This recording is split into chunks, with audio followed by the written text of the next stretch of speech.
मिर्ची मसाला। रानी अपने मोहल्ले की सबसे तेज तर्रार औरत होती है। तेज तो तेज, वो पूरे मोहल्ले के साथ साथ पूरे बाजार की खबर भी रखती है। किसी के घर में एक चमची भी हिलती है तो उसकी खबर रानी तक पहुंची जाती है।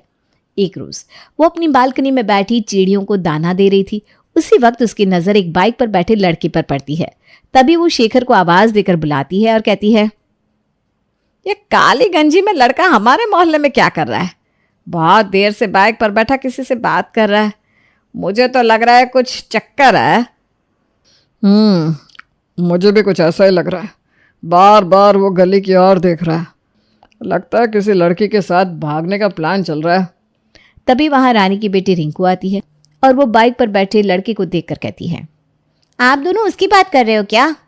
अरे देखना, आधे घंटे से वहीं खड़ा है उल्लू की तरह। पापा, मैं इसे जानती हूँ, मैंने इसे बहुत बार देखा है। वो बगल वाले मोहल्ले में शाहू जी की बेटी है ना, इसके साथ घूमती रहती है। दोनों का लफड़ा 4 साल से चल रहा है, सबको पता है। मम्मी, तुम्हें ये बात कैसे पता नहीं लगी? अरे ऐसे कैसे नहीं पता, मुझे तो पता है शाहू की लड़की का ही चक्कर चल रहा है, लेकिन लड़के के बारे में मुझे नहीं पता था। वो लोग तो राजी नहीं है ना लड़के के लिए। तभी तो आज ये यहाँ खड़ा है और लड़की भगाने की फिराक में है। ओहो, तब तो आज बिना टिकट के मूवी देखने को मिल जाएगी। आज तो मैं कोई काम नहीं करूँगी, आज मैं बिजी रहूँगी। अरे लड़कियाँ भाग जल्दी, तब तो मैं मिर्च मसाला लगाकर पूरे बाजार में हल्ला करूँगी। तभी शाहू की लड़की बैग लेकर वहां गली से आती है और बाइक पर बैठे लड़की के साथ चली जाती है। रानी ताली बजाते हुए कहती है, लो भाग गई शाहू की लड़की। बड़ा नाक लेकर फिरता था ना, अब कट गई उसकी नाक। चल रानी, अपने काम में लग जा। रानी उसी वक्त घर से उतरकर नीचे आती है और अपने बगल वाली औरतों को बुलाकर इकट्ठा कर लेती है। अरे तुम लोगों को कुछ पता भी है कि नहीं? वो शाहू की लड़की भाग गई। क्या बाबा रे, आजकल के ज़माने में क्या क्या हो रहा है। किस्मत फूटी बेचारी की, कितना इतराता था अपनी बेटी पर। लेकिन भाभी, आपको कैसे पता चला? अरे कैसे क्या, मैंने अपनी आंखों से देखा। मेरी रिंकू तो पहले से ही जानती थी सब। आज सुबह जब मैं चिड़ियों को दाना दे रही थी तब एक लड़का काले गंजी में बाइक पर बैठकर फ़ोन चला रहा था। मुझे तो बस उसी वक्त शक हो गया था कि वो उसी से बात कर रहा है। फिर वो आई और बाइक पर बैठकर चली गई। उसके हाथ में ना 2 बैग भी थे बड़े बड़े। बाइक पर गई है, कोई भाग थोड़ी गई है। अच्छा जी, लो मुझे क्या समझती है, मैं पूरी तहकीकात किए बिना कुछ नहीं कहती। दोनों ने जाकर मंदिर में शादी कर ली और थाने जाकर सरेंडर कर दिया। मांग में सिंदूर देखा है मैंने लड़की के। उसके माँ बाप दोनों थाने से रोते रोते निकले हैं बेचारे। भाभी, आपको कैसे पता चला वहाँ की बातें? अरे कैसे क्या, तुम्हारे भैया का तो उठना बैठना ही है सरकारी आदमियों के साथ। हमें तो खबर लगी ही जाती है। मुझे तुम लोग क्या कम समझ रही हो? माँ बाप रो रहे थे और लड़की लड़के के हाथ में हाथ डालकर चली गई वहाँ से। ये तो बहुत ही बुरा हुआ। इधर रिंकू फ़ोन पर अपनी सहेलियों के साथ लग जाती है और भागने वाली बात सबको बताने लगती है। मिर्च मसाला लगाने में रानी और रिंकू की कोई बराबरी नहीं कर सकता। एक रोज उमंग का रिश्ता आता है। शेखर रानी से कहता है, उमंग का रिश्ता आया है। अब तुम्हारी टीम में मिर्च मसाला लगाने वाली एक और व्यक्ति जुड़ जाएगी। ऐसे कह रहे हो जैसे हम ही मिर्च मसाला लगाते हैं। आप तो दूध के धुले हैं ना। अरे तुम भी ना, अब क्या जबान पकड़ोगी? कल लड़की वाले आ रहे हैं, देखना। शेखर वहाँ से चला जाता है। बात तो सही है, हमारी टीम में एक मेंबर और बढ़ जाएगा। बस भगवान, लड़की भी हमारी तरह मिर्ची मसाले वाली निकले, फीकी चाय नहीं। अगले दिन उमंग का रिश्ता लेकर अंजलि के घर वाले आते हैं। रिश्ता तय हो जाता है और शादी होकर अंजलि अपने ससुराल चली जाती है। आती ही अंजलि अपनी कला दिखा देती है और रिंकू से कहती है, दीदी क्या लग रही थी आप पूरी शादी में। मुझे तो एक बार के लिए लगा कि मैं दुल्हन हूँ या आप। सबकी नजरें ना आपके ऊपर ही थी, पर तब मैंने देखा कि एक लड़की की नजरें आपके ऊपर से हट ही नहीं रही थी।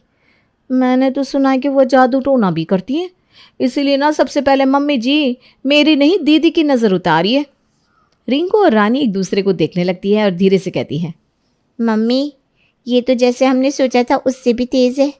भगवान बस इसी तरह अपने सौरों के लिए भी मिर्ची मसाले लगाने वाली लड़की मिल जाए। हाँ बस फिर मेरा परिवार पूरा हो जाएगा। रानी रिंकू और अंजलि की नज़र उतारती है। फिर अंजलि अपने कमरे में चली जाती है। कमरे में जाकर अंजलि उमंग से कहती है, हमारे कमरे में एक एसी तक नहीं है। इतना दहेज लेने के बाद भी तुम एसी नहीं लगवा सकती थी क्या? अरे यार, अभी कौन सी गर्मी है जो तुम्हें एसी चाहिए? अगले साल लगवा दूंगा। बात एसी की नहीं है, बात इज्जत की है। मेरी सहेलियां ठीक ही कह रही थी कि लड़का सही नहीं है। इतना दहेज लेकर तो मुझे और भी अच्छा लड़का मिल जाता। मेरी मौसी ने तो कहा भी था, घर अंदर से मजबूत नहीं है, उनकी नजरें बहुत तेज है। अच्छा, और क्या क्या कहा तुम्हारी मौसी ने? यही कि इतने पैसों में तो मुझे कोई पैसे वाला लड़का मिल जाता। एक तो लड़का सावला, ऊपर से खोखला। उमंग को बहुत तेज गुस्सा आ जाता है और अंजलि मन ही मन खुश होकर खुद से कहती है, मजा आ गया। क्या मिर्च मसाला लगाकर कहा तुमने? अब तो कल की कल ही एसी लग जाएगा। इधर रिंकू शेखर और रानी से कहती है, पापा दहेज तो हमें बहुत कम मिला है, देख के तो लग रहा है इसके मायके में पैसों की कमी नहीं है। अरे ठीक है ना, जो मिल गया। तेरी शादी में भी हम ज्यादा दहेज नहीं देंगे। दहेज के लिए मैं नहीं, शादी में आए लोग कह रहे थे। मैंने तो अपने पड़ोस वाले अग्रवाल अंकल को कहती सुना। वो बोल रहे थे कि उमंग में ही कोई कमी होगी जो इतने कम तिलक में मान गए शेखर जी। मेरे सौरों के लिए ऐसा कहा? अरे कमी उसके बेटे में होगी। ऐसी शादी कहीं देखी है उसने जो कुछ भी बके जा रहा है? अगले दिन सुबह पहले ही उमंग उठकर अपने दोस्त की एसी की दुकान खुलवाकर एसी लगवाता है और अंजलि से कहता है, अपनी मौसी से कह देना, मुझसे अच्छा और पैसे वाला लड़का तुम्हें कभी नहीं मिलता। दहेज तुम लोगों ने दिया ही कितना है? एसी की तस्वीर अपनी मौसी को भेज देना। अरे ठीक है ना, एसी है, कोई तोप नहीं। आजकल तो गरीब के घर में भी एसी होता है। उमंग वहां से चला जाता है। तुम्हारे मिर्च मसाला लगाने की कला से घर में एसी तो लगा अंजलि महारानी। अंजलि रानी के पैर छूती है। मम्मी जी, मेरी मम्मी ने सबके लिए कपड़े भेजे हैं, मैं अभी सबको दे देती हूँ। हाँ हाँ, दे दे बहू। अंजलि कपड़े की अटैची खोलती है और कहती है, सबसे महंगी दुकान से मेरी मम्मी ने कपड़े लिए हैं मम्मी जी। ये आपकी साड़ी और दीदी आपके लिए सूट पूरे 5,000 का है। भाभी ये 5,000 का लग तो नहीं रहा। वैसे मुझे ना ये पसंद नहीं है, आप ही रख लो। मैं तो आपकी कोई साड़ी में से देख लूँगी। मेरी साड़ी में से? वो तो मैंने सब अपने लिए पसंद की है ना। ठीक है, अगर आपको पसंद हो तो उसी में से ले लीजिएगा, और क्या। अंजलि सबके कपड़े रानी को देती है और रसोई में चली जाती है। इधर रिंकू अंजलि पर चिढ़ जाती है। भाभी ये घर मेरा है और यहाँ मेरी चलती है, मुझसे बनाकर चलना होगा आपको। अंजलि खाना तो बहुत अच्छा बनाती है। सब खाकर खुश हो जाते हैं और उसकी बहुत तारीफ करते हैं। खा पीकर जब शेखर अपने घर से दुकान जाने को निकलता है तब वो देखता है कि अग्रवाल वहीं खड़ा है। वो जाकर उससे भिड़ जाता है। मेरे बेटे में कमी बताता है? अरे कमी तेरे बेटे में है। तेरे बेटे में क्या, तेरे पूरे खानदान में है। अरे क्या पीकर आए हो क्या? हाँ, कुछ भी बके जा रहे हो? चलो जाओ यहाँ से। क्या कहा? क्या बोला तू? शेखर अग्रवाल का गला पकड़ लेता है और दोनों में जोरों की मारपीट हो जाती है। सब मिलकर उन्हें छुड़ाते हैं और दोनों कट्टर दुश्मन बन जाते हैं। शाम को रिंकी अंजलि के कमरे में उसकी साड़ी देखने चली जाती है। देख लो दीदी। भाभी मुझे ना ये रेड वाली पसंद है। दीदी ये साड़ी को छोड़कर जो भी आपको पसंद है आप ले लो। ये मेरी नानी ने मेरे लिए खरीद कर रखी थी और वो अब इस दुनिया में नहीं रही। चाहिए तो मुझे यही साड़ी, नहीं तो मैं कुछ नहीं लूँगी। रिंकू कमरे से चली जाती है। रात को रिंकू रानी के कमरे में जाकर उससे कहती है, मम्मी भाभी पर लगाम कस लो, वरना पता चलेगा कि तुम नौकरानी और वो महारानी बनकर बैठ गई है घर की। अरे ऐसा क्यों बोल रही है तू? ऐसा क्या, सही तो कह रही हूँ। एक साड़ी उनसे नहीं दी गई। शादी में ननद के कपड़े आते हैं, वो भी उसकी पसंद के। मैंने साड़ी पसंद की तो भाभी ने मुझसे पता है क्या कहा? क्या कहा? कहा कि ऐसी साड़ी तुमने देखी है कभी? इतनी महंगी है, मैं नहीं देने वाली, खुद खरीद लो अपने पैसों से। तुम लोगों की हैसियत भी है क्या ऐसी साड़ी लेने की? क्या ऐसा कहा बहू ने? अभी खबर लेती हूँ उसकी। रानी को आग बबूला होता देख रिंकू खुश हो जाती है। मजा आ गया, अब होगी भाभी की क्लास। खुद को बड़ी शेरनी समझ रही थी ना, आती ही एसी लगवा ली कमरे में। आज तक मेरे कमरे में एसी नहीं लगी। अगले दिन रानी अंजलि से कहती है, बहू आज से मैं काम वाली हटा रही हूँ, तुझे ही घर के सारे काम करने होंगे। क्या मम्मी जी, इतने काम मैं कैसे करूँगी? ये कोई बात हुई क्या? बात तो यही है, अब हमारी तो हैसियत ही नहीं है ना काम वाली रख सके, तो हटा रही हूँ। बाकी तू क्या कैसे करेगी देख ले। रानी काम वाली को हटा देती है अंजलि अकेले पूरे घर का काम करती है और एक ही दिन में वो थक कर चूर हो जाती है। रात में उमंग से कहती है, तुम्हारी माँ ने काम वाली हटा दी। मैं क्या कोई काम वाली हूँ जो मुझे इस तरह खटा रहे? ये सब तुम और मम्मी जानो, मुझे कुछ नहीं पता। ठीक है, अब मैं ही देख लूंगी, फिर कुछ कहना मत मुझसे। अगले दिन अंजलि पग फेरे के लिए मायके जाती है और वापस नहीं आती। इधर रानी कहती है, अरे रहने दो, मायके में कितने दिन रहेगी? 1 महीना, उससे ज्यादा क्या? हाँ, वापस तो उसे यहीं आना है। सोच रही है हम उसके तेवर से डर जाएंगे। दिन बीतने लगते हैं और इसी तरह 15 दिन बीत जाते हैं। एक रोज रिंकू सौरभ को फोन पर बात करते सुन लेती है। क्या बच्चियों, किससे बातें हो रही है? मेरी होने वाली भाभी से ना? अब अरे रिंकू, देख अभी किसी से मत कहना कुछ। क्यों ना कहूँ, मैं तो जा रही हूँ बताने। तुम्हारी शादी होगी तो मुझे भी तो बहुत कुछ मिलेगा। अरे रुक तू। पर वो तो भागती हुई हॉल में जाती है और सबके सामने कहती है, सौरभ को एक लड़की पसंद है, चुपके चुपके उससे बात करता है। मम्मी इसकी ना शादी करवा दो, वरना कहीं ये भी शाव की लड़की की तरफ भाग गया तो क्या होगा? अरे ऐसे कैसे भाग जाएगा? उसे जिससे शादी करनी है करने दो। मेरे लिए अरेंज मैरिज वाली लड़की लाए थे ना आप, जो आते ही मायके जाकर बैठ गई। अरे हमने कौन सा मना किया है?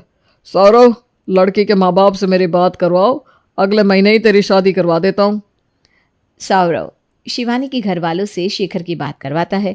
शेखर दोनों का रिश्ता तय कर देता है।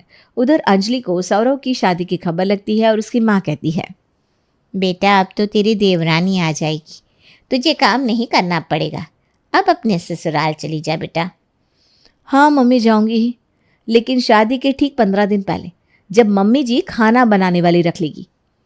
सौरभ और शिवानी की शादी के ठीक 15 दिन पहले अंजलि अपने ससुराल वापस आ जाती है।